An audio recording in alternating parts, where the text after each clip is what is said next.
Asante. Tulikuwa na shauri la maombi ya jinai ambao asili yake ni maombi ya tunaita nipeleke mahakamani au niachie huru kwa lugha nyepesi ya Kiswahili, lakini kwa lugha ya Kiingereza tunasema take me to court, na lugha ya Kilatini tunasema habeas corpus, kwamba tulikuwa tunaomba nafuu za kumtaka Patrobas Katambi ambaye alikuwa mlalamikiwa namba 1 kwenye shauri hili ambalo linawahusu wanafunzi wa vyuo vikuu ambao ni viongozi wa Chadema katika vyuo. Na katika shauri hili mlalamikaji wa kwanza ni Mwalwange, bwana Noah Mwalwange, ambaye yeye pamoja na wenzake watatu walikuwa wamemlalamikia Patrobas Katambi, wamelalamikia Inspector General Police, manake mkuu wa jeshi la polisi nchini, IGP, RPC ambaye ni mkuu wa ni kamanda wa polisi mkoa wa Mbeya, mkuu wa upelelezi mkoa wa Mbeya RCO, lakini mkuu wa polisi wilaya Mbeya mjini, na walalamikiwa wengine wa mwisho wawili ni mkuu wa kituo cha polisi cha kati Mbeya pamoja na mwanasheria mkuu wa mashtaka nchini. Na katika maombi haya yalikuwa nakuja leo, yalipangwa leo kuja kusikilizwa mbele ya Mheshimiwa Jaji Kalunde, lakini hayakuweza kusikilizwa kwa siku ya leo kwa sababu wale walalamikiwa wa 6 kati ya walalamikiwa 7 kwenye shauri hili ambao ni Patrobas Katambi hakuweza kufika siku ya leo, lakini pia IGP hadi mkuu wa kituo cha polisi cha kati cha Mbeya nao wote hawakufika. Aliofika ni mwakilishi wa mkurugenzi wa mashtaka nchini DPP, na wakati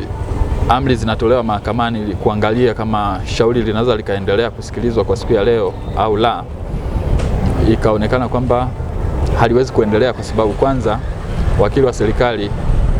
ambaye ni mwakilishi wa DPP, mkurugenzi wa mashtaka nchini,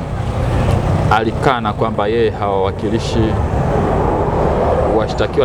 walalamikiwa namba 2 mpaka namba 5 ambao ni idara za jeshi ya polisi,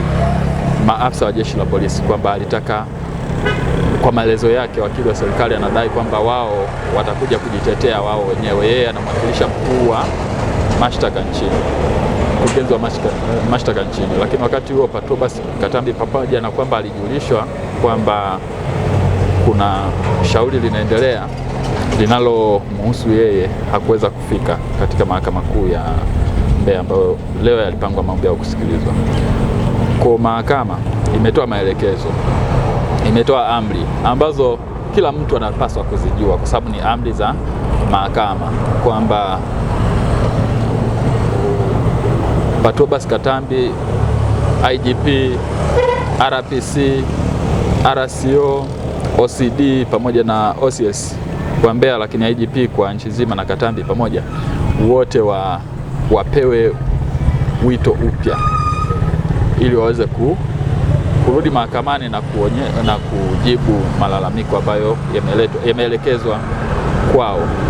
Na kingine, amri ya mwisho ambayo ilitolewa ni kwamba washtakiwa au walalamikiwa wawasilishe majibu yao ambao ni viapo kinzani siku 3 kuanzia siku ya kesho, ndani ya siku 3 kuanzia siku ya kesho ya tarehe 24.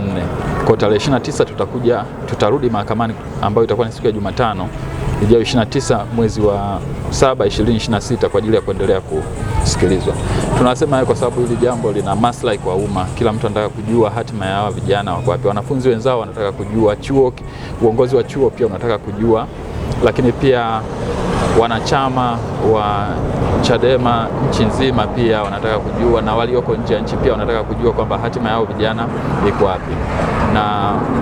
hata wenyewe walalamikaji hawakuweza kufikishwa mahakamani, pamoja na kwamba jeshi la polisi wanaowashikilia vijana hao wanaojua kwamba leo kulikuwa na shauri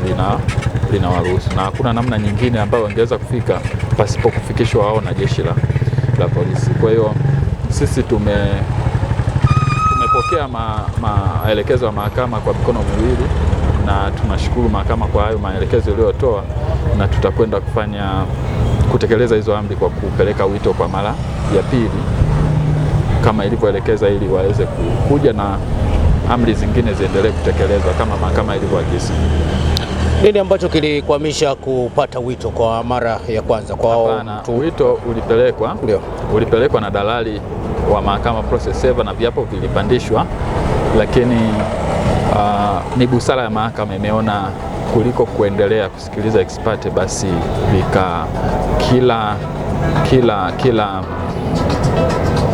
kila mlalamikiwa kwenye shauri hili, kwenye maombi haya, akapelekewe yeye personally. Na ni kawaida, tuliona kwamba serikali, taasisi zote za serikali huwa zinawakilishwa, ni takwa la kisheria, zinawakilishwa na mawakili wa serikali, lakini tulichoshangaa leo ni kwamba wakili wa serikali amekataa kwamba hawawakilishi. Kwa hilo ni jambo ambalo limejitokeza leo mahakamani, kwa tulitegemea, isipokuwa tulitegemea labda hapa tu basi Katambi ndio awe na wakili wake binafsi, lakini halikuwa kama ambavyo tulikuwa tumelitarajia. Kwa sisi tutatekeleza amri ya mahakama kufanya reservice, kupeleka wito upya. Patrobas Katambi anashtakiwa yeye kama yeye, sio kwa cheo chake cha anashtakiwa yeye kama mwanasiasa, kwa sababu kuna namna ambayo tutakwenda kuithibitishia mahakama, nisiseme leo, tutakwenda kuithibitishia mahakama uhusika wake kwenye hili jambo.